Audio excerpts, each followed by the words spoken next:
E aí galera, beleza?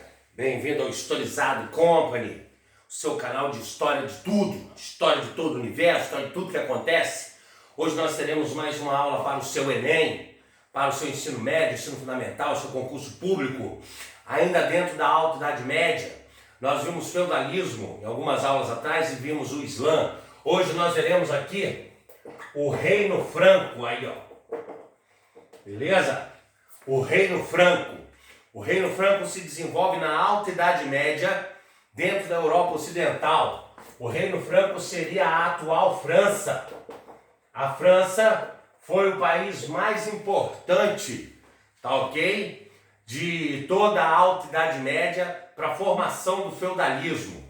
Se desenvolveu durante o século VII e VIII. O século VII e VIII, depois de Cristo, ó. E aí, para a gente poder entender o que interessa para as nossas provas, para o Enem, para as provas de ensino médio, sobre o Reino Franco, eu vou colocar aqui, como nós podemos começar aqui, justamente com a dinastia Merovingia. A dinastia Merovingia.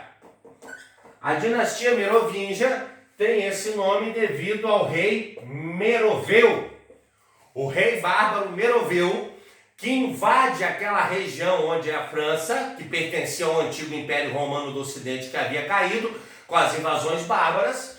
Meroveu invade aquele território e implanta ali, naquele momento, justamente o Reino Franco, que era o reino bárbaro, com sua religião bárbara, com suas tradições bárbaras. Após Meroveu, nós teremos seus filhos, Clovis.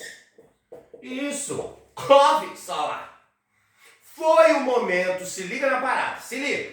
Foi o momento em que a Igreja Católica Apostólica Romana, que tinha dado as terras de Roma e tudo mais, aquela questão da Igreja doar terras, a Igreja Católica viu no Reino Franco uma pequena organização. E aí se aproximaram de Clovis. Nesse momento, Clovis então se converte ao catolicismo aí, ó. E transforma todo o Reino Franco, tá ok? Em cristão católico.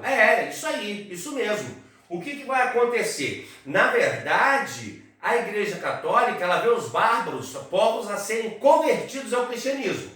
E quando ela vê que o Reino Franco tem uma certa organização, qual era a forma dela converter a população? Vamos converter o líder, que o líder convertido ao cristianismo, logo todo o seu povo vai se convertendo. E é isso que vai acontecer, galera. Ela começa a converter todos ao cristianismo, e aí os camponeses são os últimos a serem convertidos. Por isso que muitas vezes os camponeses vão ser chamados de pagãos. Presta atenção nisso. Porque no idioma bárbaro germânico medieval, a palavra pagão quer dizer camponês. Como os camponeses continuavam a praticar a antiga religião, a igreja chamava eles de pagão, e o termo paganismo foi dado como de outras religiões e foi ganhando a tendência ao satanismo, a ser considerado coisas satânicas. Compreenderam? Então a dinastia Merovingia terá Meroveu, o seu primeiro rei, por isso dinastia Merovingia. Seu filho Clovis se converte ao catolicismo. Compreenderam que era interesse da Igreja Católica? Por interesse religioso? Também, mas também por interesse político, pois a Igreja Católica, ao estar aliada a Clovis, ela já tinha todo um povo e um exército para proteger ela dos outros bárbaros, que continuavam a invadir esse território. Compreenderam? Então nos interessa Meroveu e Clovis, do Reino Franco, porque depois vem uma sequência de reis, ainda dentro da dinastia Merovingia, vem uma sequência de reis dentro da dinastia Merovingia, conhecida como dentro da dinastia Merovingia, conhecida como reis cabeludos. Aí, os reis cabeludos. Eles ficarão conhecidos dessa forma porque eles ficarão cabeludos, deixarão os cabelos crescerem, a barba, fazendo tranças gigantescas e usando dente de javali para prender, compreenderam? Qualquer coincidência aí é mera, tá? É porque eu não fiz a barba, tá certo? Mas não tem nada de barba. Só olhar para mim e já vê o viking. tá certo? Então os reis cabeludos seriam uma sequência de reis, tá certo, turma? Seria uma sequência de reis da dinastia merovingia. Mas nos interessa um rei para o seu Enem, um rei para as provas, que foi justamente o rei Adagoberto. O rei Adagoberto aí, ó. Compreenderam? O rei Adagoberto, tá certo? Ele, nesse momento, vai criar a turma, a chamada Lei Sálica. O que falava a Lei Sálica? Que a partir desse momento, somente o primogênito masculino tinha direito a herdar a terra dentro do reino franco. Olha lá, só o filho mais velho herdava a terra do pai. Mas professor, mas o que tem isso? Galera, a sociedade bárbara era uma sociedade matriarcal. Eles davam muito valor à mulher. E a filha mais velha herdava a terra do pai.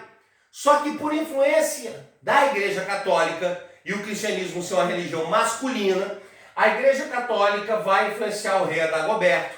E a partir desse momento, dentro do reino franco, com a Lei Sálica, somente o primogênito masculino herdava a terra do senhor feudal, herdava a terra do rei. Olha só. Sua prova pergunta: qual é o nome da lei na Alta Idade Média que deu origem à tradição de somente o filho, o homem mais velho, herdar a terra do pai? Essa é a pergunta que o seu Enem faz. Lei Sálica. Por isso é importante isso dentro do Reino Franco, é importante você entender para a sua prova. Compreenderam? Depois dos reis cabeludos, nós teremos outra sequência de reis que ficaram conhecidos como reis indolentes. Os reis indolentes. Ou reis preguiçosos, assim eles ficaram conhecidos, porque os caras não queriam governar, não estavam nem aí para o domínio daquele território da França. E aí, presta atenção, os senhores feudais, nesse período dos reis indolentes, os senhores feudais tornaram-se mais importantes, ó. Mais importantes do que os próprios reis. Compreenderam? Nesse momento, com os reis indolentes, que não estavam nem aí para governar, não queriam saber de nada, senhores feudais de cada território ali dentro da França vão se tornando mais importantes e eles vão se sobressair. Então, para o nosso Enem, para as nossas provas, interessa dois senhores feudais que vão surgir e vão aparecer mais do que os reis indolentes durante a dinastia merovingia.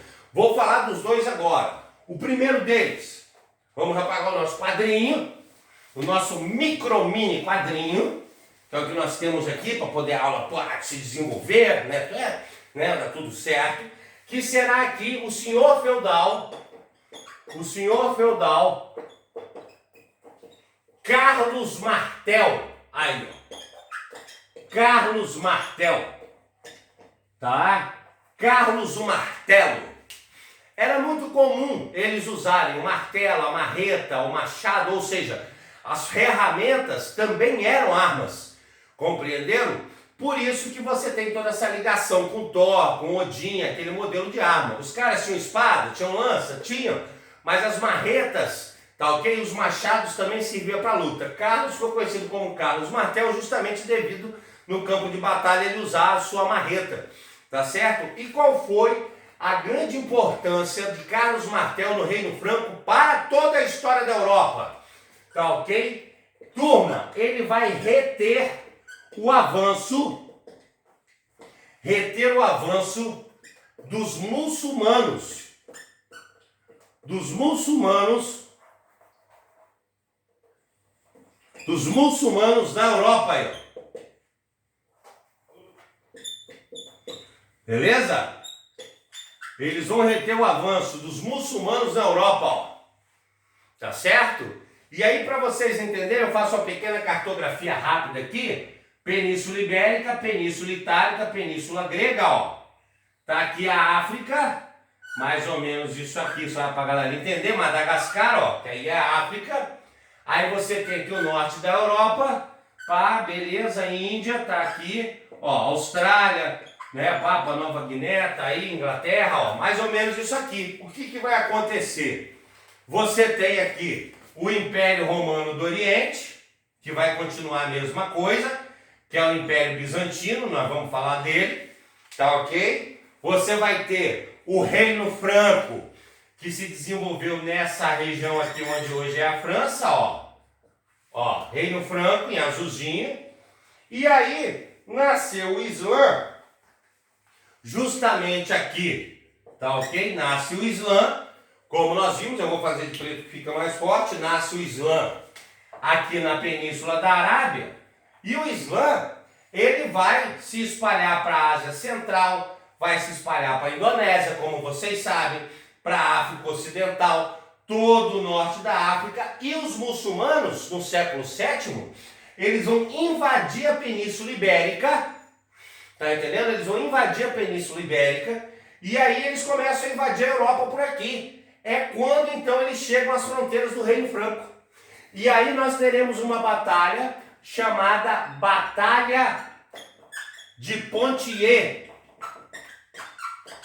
Tá? Se escreve Pontiers, olha lá. A Batalha de Poitiers, onde Carlos Martel retém o avanço do Islã na Europa. Aí só prova a pergunta: qual é a importância do senhor feudal Carlos Martel do Reino Franco, ou qual foi a importância da Batalha de Poitiers, tá ok? Na Alta Idade Média. Não deixar os muçulmanos avançar dentro da Europa. Porque imagina, se os muçulmanos avançam dentro da Europa, toda a Europa hoje também seria muçulmana. O cristianismo teria acabado, porque a Europa era o grande centro da cristandade. Então a Batalha de Poitiers, dentro do Reino Franco, foi de extrema importância. Compreenderam como isso cai na sua prova e como funciona? É isso aí. O outro nome, já que nós entendemos aqui, Carlos Martel, Carlos o Martelo, dava marretada para todo lado, homem muito doido, tá entendendo? E aí, além de Carlos Martel na Batalha de Poitiers, nós temos aqui um outro senhor feudal importante, que se aproveitou dessa fragilidade dos reis indolentes, se aproveitou depois dessas guerras contra os muçulmanos, o senhor feudal Pepino. Isso, Pepino. Pepino o Breve. Beleza? Olha lá. Pepino o Breve. Nesse momento, Pepino o Breve, ele toma o poder da dinastia Merovingia. Nesse momento, ele toma o poder da dinastia Merovingia. Compreenderam? E ao tomar o poder da dinastia Merovingia, Pepino o Breve começa a governar, mas quem vai ficar famoso no governo é o filho dele. É quando vem a segunda dinastia. Depois da dinastia Merovingia, a dinastia Carolíngia. A dinastia Carolíngia, ou seja, a dinastia de Carlos Magno. Isso mesmo, o famoso Carlos Magno. E o que nos interessa para o Enem são os feitos de Carlos Magno, as suas obras. Primeira delas, Carlos Magno vai ampliar as terras. Ou seja, ele vai conquistar, além do território da França, ele conquista o que seria o norte da Itália e também a Alemanha. Compreenderam? E nesse momento aqui que ele faz isso, ele faz também a redivisão entre os seus cavaleiros. Ele vai redividir as terras. Ou seja, nesse momento, turma, Carlos Magno conquista um território gigantesco, França, Alemanha e norte da Itália. Aqui no meio ele vai ser o rei, e aí ele vai dar vários pedaços de terra para os seus cavaleiros. E aí, esses cavaleiros aqui, como nós vimos lá na aula de feudalismo, vai ganhar o título de marquês, porque está no marco, na fronteira, olha lá. Conde, nasce os títulos de nobreza, e a dinastia carolíngia vai reforçar os laços de sucessania e vassalagem. Então você entende que no feudalismo, tá ok? Nós temos um poder descentralizado, onde cada senhor feudal mandou em seu feudo. O período mais centralizado é o de Carlos Magno. Só que com a morte de Carlos Magno, Cada senhor feudal vai mandar em seu feudo e vai ficar um poder descentralizado, nascendo esses títulos de nobreza. Compreenderam? O último feito de Carlos Magno que nos interessa seria justamente aqui, nesse momento, o chamado Renascimento Carolíngio. O Renascimento Carolíngio. O que foi o Renascimento Carolíngio, galera? A tentativa de Carlos Magno de renascer a cultura greco-romana. Porque como Carlos Magno vai também ser católico, vai aprender a ler e escrever, que a maior parte da população medieval não sabia ler e escrever, Carlos Magno se encanta com a igreja e se encanta com a Grécia e Roma. E ele tenta criar bibliotecas, fundar escolas, tá entendendo? Isso ficou conhecido como Renascimento Carolíngio. Mas foi a tentativa de renascer, porque ninguém ia estudar. O nobre ficava treinando para a guerra e o camponês tinha que aproveitar a luz do dia lá para poder trabalhar. Então o Renascimento Carolíngio não deu certo. Então, por favor, não confundir Renascimento Carolíngio, que foi a tentativa de renascer a cultura greco-romana, com o renascimento cultural da Idade Moderna. Lá de Leonardo da Vinci, de Michelangelo, de Nicolau Maquiavel. Lá foi outro período, outra coisa, lá deu certo. Aqui não. Tá ok? Galera, com a morte de Carlos Magno, tá ok? O Reino Franco será dividido. Vamos falar da morte de Carlos Magno e da divisão do Reino Franco. Vamos lá. Nesse momento aqui, o que acaba acontecendo é justamente que com a morte de Carlos Magno,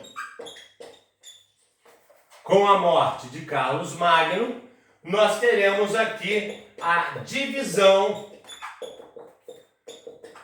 dos territórios em três. Vai continuar existindo o Reino Franco, vai ser formado, presta atenção, hein? O Sacro Império Romano Germânico, que será a futura Alemanha. O Sacro Império é a futura Alemanha. E o Reino da Lotária, no norte da França. Ou seja, você vai ter a divisão em três, no que ficou conhecido como Tratado de Verdun. Se escreve Verdun, Tratado de Verdun, mas se fala Verdun. É francês, Tratado de Verdun.